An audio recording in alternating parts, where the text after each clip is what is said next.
Hello guys, કેમ છે? જય શ્રી કૃષ્ણ. મારી યુટ્યુબ ચેનલ પર તમારું સ્વાગત છે. આપણે આજે પાપડી હાટા બનાવવાના છીએ.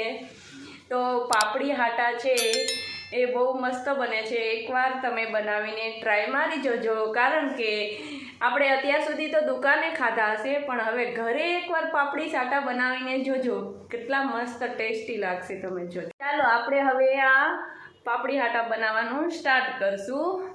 તો મારી યુટ્યુબ ચેનલને લાઈક કરજો, શેર કરજો અને સબસ્ક્રાઈબ કરવાનું તો ભૂલતા જ નહીં ગાઈઝ.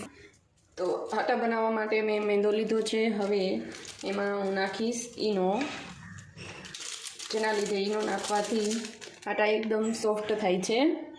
હવે હું તેલ યા ઘીનું બેમાંથી ગમે એનું મોણ દઈ શકો છો તમે. તો હું 2 પાવડા તેલ નાખીશ અને 2-3 પાવડા 2-3 ચમચી પાવડા નહીં, 2-3 ચમચી ઘી નાખીશ. ચલો, મીડિયમ લોટ બાંધવાનો છે, ના ઢીલો ના કઠણ.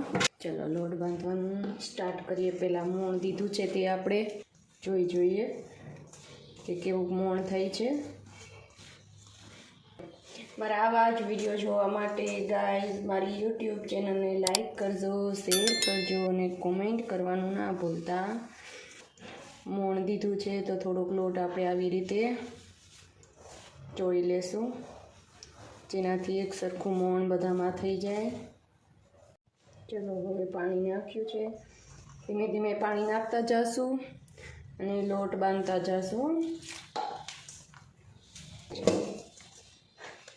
કારણ કે ગામડે મગફળીની મોસમ પડી છે. તો ગામડે એ લોકો નાસ્તો ને એવું બનાવવા માટે ફ્રી નથી.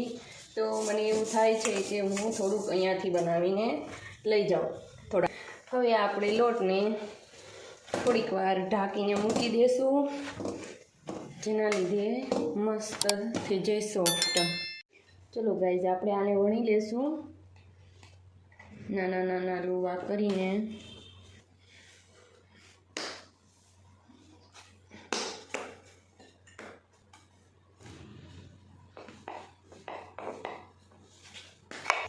ચલો હવે આપણે એના નાના લોવા કરી નાખશું.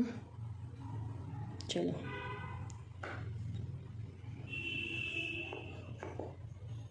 હેલો ગાઈઝ, એ હાટા છે. એ હાટાને આપણે આવી રીતે હોલ કરશું, જેનાથી એ ચડી જાય મસ્ત.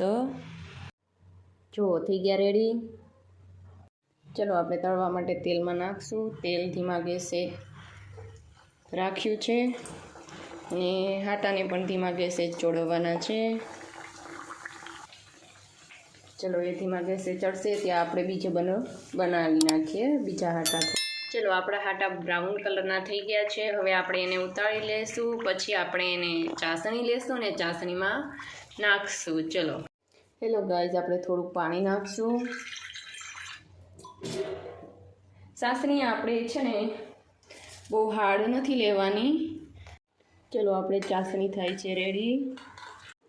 બ્રાઉન કલરના આપણે હાટા કરી નાખ્યા છે. હવે આપણે ચાસણી આવી ગઈ છે તો ચાસણીમાં નાખી દઈશું. પછી એક આપણે કાઢશું પ્લેટમાં. ચલો એને બોળીને. ચલો ગાઈઝ, આપણા હાટા તૈયાર છે. જો ચાસણી લઈને મારા આવા જ વિડીયો જોવા માટે મારી યુટ્યુબ ચેનલને લાઈક કરજો, શેર કરજો અને સબસ્ક્રાઈબ કરવાનું ના ભૂલતા. ચલો બાય.